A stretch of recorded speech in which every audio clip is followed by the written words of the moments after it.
புராதன பொதுவுடைமை, ஆண்டான் அடிமை, நிலப்பிரபுத்துவம் இந்த 3 உற்பத்தி முறைகளும் என்னென்னு பார்த்தோம்.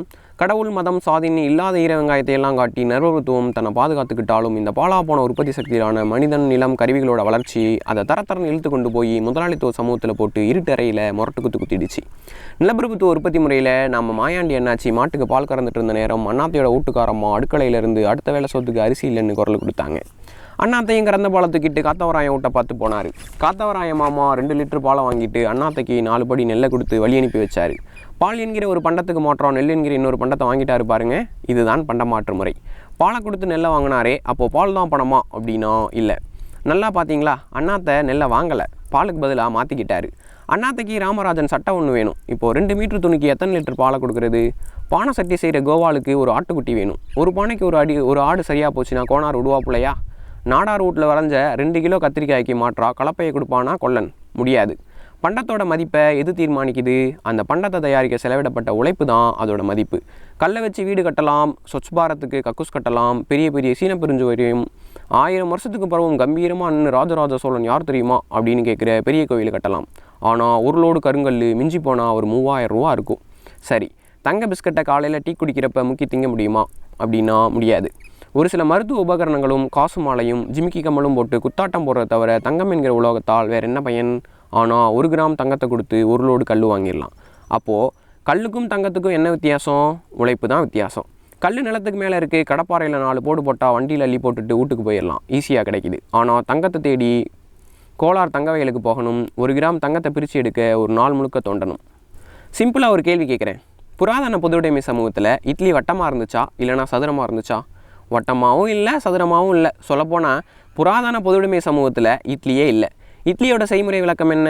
முதல்ல நெல்லை அவிச்சு காய போட்டு அப்புறம் அதை குத்தி அரிசியாக்கி அரிசியை தனியாக உளுந்த தனியாக தண்ணியில் 6 மணி நேரம் ஊற போட்டு ஊறினதை ஆட்டு உரலில் போட்டு இட்லிக்குன்னா 1 மணி நேரமும் தோசைக்குன்னா 1.5 மணி நேரமும் பக்குவமாக ஆட்டி அரிசி மாவையும் உளுந்து மாவையும் ஒன்றா பாத்திரத்தில் ஊற்றி சோடா உப்பு லைட்டாக போட்டு மூடி வச்சா காலையில் நல்ல பாக்டீரியாக்கள் அதை புளிக்க வச்சு புஷ்ஷுன்னு ஆக்கி கொடுக்கும். அப்புறம் இட்லி குண்டானில் தண்ணியை ஊற்றி அடுப்பில் வச்சு சூடானதும் இட்லி தட்டில் நைனாவோட பழைய வேட்டியை கிழிச்சு போட்டு மாவை ஊற்றி கீழே ஒரு அடுக்கு மேலே ஒரு அடுக்கு வச்சு 1/2 மணி நேரம் மட்டையும் சௌரியும் வச்சு சூடாக்குனா சுவையான இட்லி தயார். கம்யூனிசம் கற்றுத்தரேன் வான்னு கூட்டியாந்து இட்லி வைப்பது எப்படின்னு செய்முறை விளக்கம் கொடுக்குறதெல்லாம் நல்லா இல்லைன்னு மோளத்தமிழ் பிள்ளைகள் டென்ஷன் ஆகக்கூடாது. கம்யூனிசம்னா என்னான்னு இளைய தளபதி இட்லி சுடுறப்ப நான் சுட்டா மட்டும் என்னாவான்? இட்லியோ இடியாப்பமோ அதை தீர்மானிக்கிறது எதுனா அது குறிப்பிட்ட உற்பத்தி முறையும் அந்த உற்பத்தி முறையில் உள்ள உற்பத்தி கருவிகளும் தான். இட்லி குண்டானே இல்லாத காலத்தில் இட்லியை வச்சாங்கன்னு சொன்னால் அதை சட்னி கூட நம்பாது. இன்னாது அப்போது புஷ்ப விமானம் இதெல்லாம் பொய்யா அப்படின்னு யார் அங்கிட்டு கத்துறது? ஓ பக்தாலா? அப்போ சரி. நான் மேலே சொன்னது எங்கள் பாட்டி இட்லியை வச்ச கதை. இப்போ எங்கள் மம்மி அம்மா தந்த விலையில்லா கிரைண்டரில் மாவு அரைச்சி ஐயா தந்த கேஸ் அடுப்பில் 8 அடுக்கு இட்லி குண்டானை வச்சு 10 நிமிஷத்தில் குஷ்பு இட்லியை கொண்டாந்து கொட்டி போடுறாங்க. எங்கள் வீட்டுக்காரம்மா ஒருபடி மேலே போய் மைக்ரோவேவ் ஓவனில் இட்லி சுடுற வித்தையை கற்றுக்கிட்டு அடிக்கடி கலக்கி போடுறாங்க. நாளைக்கு என் 3 ரோபோவில் இட்லி மேக்கிங் ஆப் இன்ஸ்டால் பண்ணிடுச்சுன்னா சுட நான் ஹன்சிகா இட்லி சாப்பிட்றதுக்கான எல்லா வாய்ப்புகளும் பிரகாசமாக இருக்குது. ஆக எசமான் ரசினி வேணும்னா 18 பட்டியை கக்கத்தில் வச்சுட்டு ஆலமரத்தடி பஞ்சாயத்துகளில் கெத்து காட்டலாம். பட்சே உற்பத்தி கருவிகள் வளரதை எந்த நாட்டாமல் நினைச்சாலும் தடுக்க முடியாது.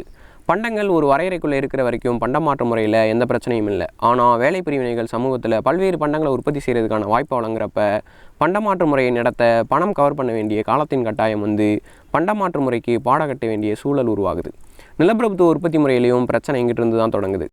உற்பத்தி சக்திகளான மனிதன், நிலம், கருவிகள் வளருது. ஆனால் அதை உற்பத்தி உறவுகளான நிலப்பிரபுக்கள் அதை வளர விடாமல் தடுக்க பார்க்குது. இதில் யாரை ஜெயிக்கிறாங்கன்னு பார்க்கலாம். தொடரும். இந்த பதிவு உங்களுக்கு பிடிச்சிருந்தால் லைக் பண்ணுங்கள். உங்கள் ஃப்ரெண்ட்ஸுக்கு யூஸ் ஆகும் அப்படின்னு நினச்சிங்கன்னா ஷேர் பண்ணுங்கள். மறக்காமல் சப்ஸ்கிரைப் பண்ணுங்கள். நன்றிகள்.